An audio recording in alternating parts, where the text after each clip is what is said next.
But maybe Putin isn't that afraid yet. He still doesn't understand, or maybe he still has something on Trump, because if you take a close look at the situation, this is exactly how he's behaving. When Trump personally announced the truce regarding energy infrastructure, which frankly even Ukraine was completely caught off guard by and didn't know about, but quickly adapted and got ahead of Russia with its own statements, Putin failed to honor his word and didn't stick to it at all. Not even a week passed. At most, 3.5 days. And now, of course, this looks like a very strong slap in the face and a kick towards Trump from Putin. Trump is still silent. What do you think? Will he provide a formal response to the fact that Putin is demonstrating clearly to the whole world that he has absolutely no interest in any peace talks? Yes, and Trump in general is not an authority for him. Wait, how is he silent? That old goat, and by that, I mean Donald Trump, just earlier this morning. After everything that happened to you last night, when you faced the largest raid yet, with more than 500 flying targets during the night, he actually said that everything in Ukraine is going fine, and that Putin is strictly observing the ceasefire. He said that this morning. That happened. Sorry, I missed that. There you go. So, in this sense, Trump is just a family old man. He is a sick and mentally declining man who is completely losing his grip on reality. And therefore, to treat him like a normal person and say, look how Putin is doing you there, well, we've already laughed about this with you. When your wife tells you in the kitchen, listen, you're an old fart and an idiot, Putin is manipulating you because you think he's making some kind of deal with you. Look, he's right behind you like a pig. On the very day you think you have something going on with him, you had a great phone conversation and made some kind of agreement with him. And on that very day, he bombs Kiev, hospitals, maternity wards. That's what Melania says to him. But when this happens in the kitchen and Melania says it to him, that's one thing. But when this idiot goes in front of the cameras and tells us about it, so he's basically saying, look, I'm an idiot, and my wife told me this in the kitchen, and now I'm telling you so you can also see what an idiot I am and how smart my wife is. What is he actually saying? That my wife is 10 times smarter than me. I'm a complete fool. Some idiots, Americans, elected me. I still can't understand why. Because Melania tells me I'm a total idiot, and every day she hits me over the head with a frying pan. So what can you do with a person like that? What serious conversation can you have with someone like that? And you're seriously saying, yes, Putin just spat at him. Yeah, Putin just spent the whole year telling him to get lost. Literally, for a whole year, he kept telling him to get lost. And after all that has happened, Trump rolls out the grand red carpet for him in Anchorage. And when Putin finally gets off the plane and walks slowly toward Trump, Trump is standing there waiting for him, enthusiastically clapping his hands and loudly applauding. Clapping his hands. Volodya came to see me. Awesome. He posts it on the White House website, but when everyone realizes what was really going on there, Putin was just slamming his face against the table, and Trump, what was his reaction? He just canceled the press conference. He didn't say, Putin's a jerk, that's it, I'm bombing the Russian Federation. Yeah, he kicked him out without dinner. Yeah, he didn't even hold the talks. But they also removed those clapping hands, that applause, from the White House website. But we can't erase it from our memory, they just took it off the White House website. But on our internet, it's all still there, those clapping hands. We've got all of it. And what's more, this was in August. Then he went on to claim that Putin is a paper tiger. And after that, he proceeds to hang a portrait of Putin right at the entrance to the White House. As a result, and we can see the result today, Putin is starting to rock the boat. This isn't the first month already. He's starting to rock the boat of a new war. For now, he's using this to intimidate, confident in his own strength. He's either trying to scare Europe or the countries of the post-Soviet space.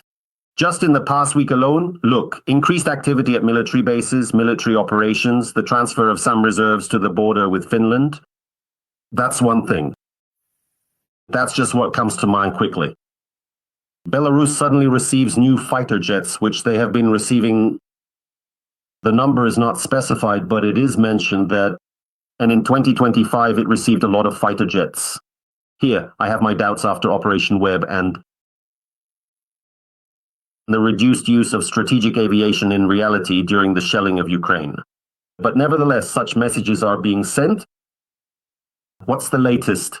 They quickly put Dmytro Medvedev on an IV and made him threaten the world again with nuclear mushrooms, basically. And all of this, by the way, is still happening against the backdrop of Here's a very interesting point.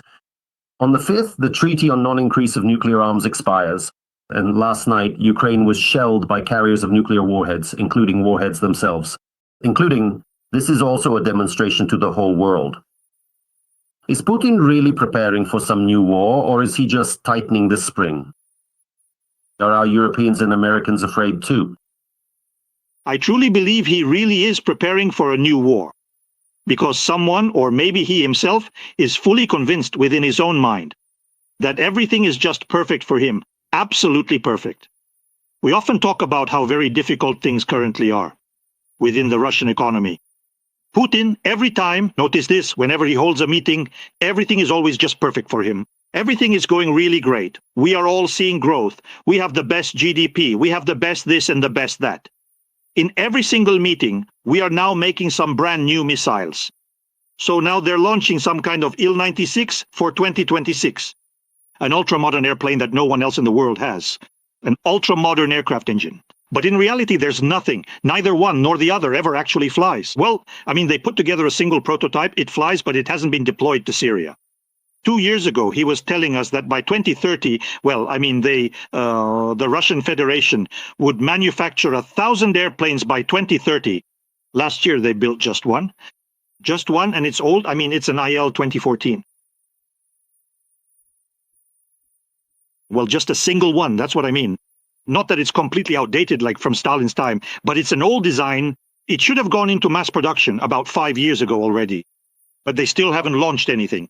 So basically, Putin is absolutely convinced that everything is just perfect for him.